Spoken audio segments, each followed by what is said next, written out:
Hello everybody, my name is Margaret Mew and I'm the author of Quilts from Lagar and Other Musings. This is my newest book with Quiltmania Editions, and I'm really happy to be here today to talk to you about some of the templates that Quiltmania have done to accompany the book.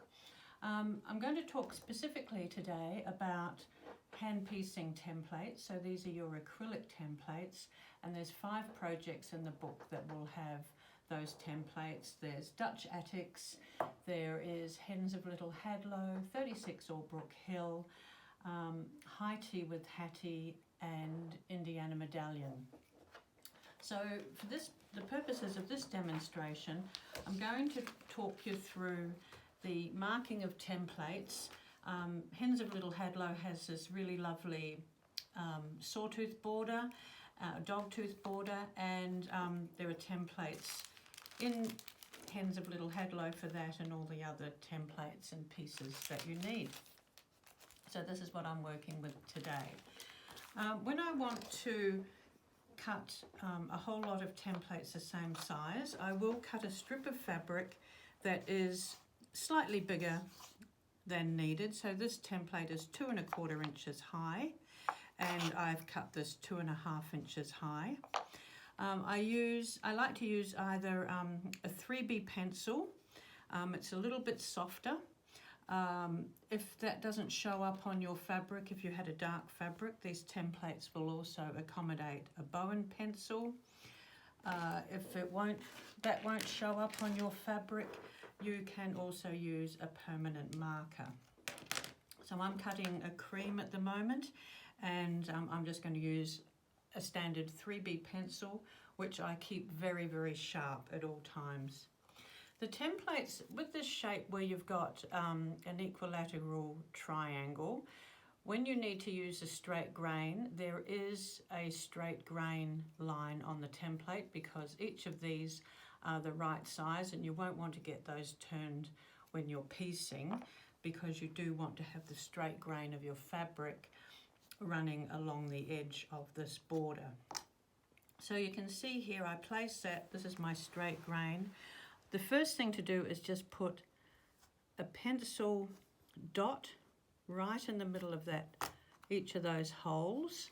Go around the outside, that will be your cutting size. Then what I do, I put my pencil on that first dot, take my template to my pencil and run a straight line. There's no need to pick up another ruler or anything. Just use the edge of your template to mark that stitching line. And then here I'm just going to put a straight line to correspond that this is my straight grain.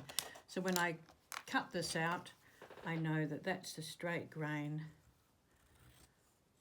and it is going to run along the edge of my border. I've already cut out its corresponding one, which is the blue, so it has a lovely little blue border with assorted blues. I've marked my straight grain line on the seam line of the blue piece. They will go like so together. Pin them. When you're piecing like this, you just need to make sure that you are absolutely lining up your dot and your dot to match.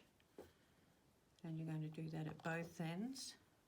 You do want to always have a well-defined corner, which is why I like these templates with the hole. It enables me to put a very defined corner because you've got to stitch to that corner at all times. That's going to help with the accuracy of your piecing. I've got a very fine knot in one end of this strand of cotton. I begin here, making sure that the needle is perfectly matched up to the dot on my fabric, and then I just load my stitches on, making sure that my needle is lying on that stitching line for accuracy. The beauty of the templates is all the work is done for you. They make the marking so much quicker, so much more accurate. They're just fantastic to use. I really enjoy these types of templates. This is my personal preferred template style, with the little holes to put your pencil mark for the corners. So you're going to stitch all the way along. When I get to the dot, that is where I stop stitching. I do just a couple of little back stitches to secure, and that is that, and that is 2 pieces sewn together. So this is my straight line, I would then add the squares on the end. That one would go, not that one, that's not a square, that's a triangle, of course. Triangles on the end, and then they would have the square template to complete. So you're going to have a row of blue and tan all the way along, and that will complete that border. I hope that's helped you with using your templates accurately, and I'll see you on another YouTube video for using Mylar templates. Bye for now.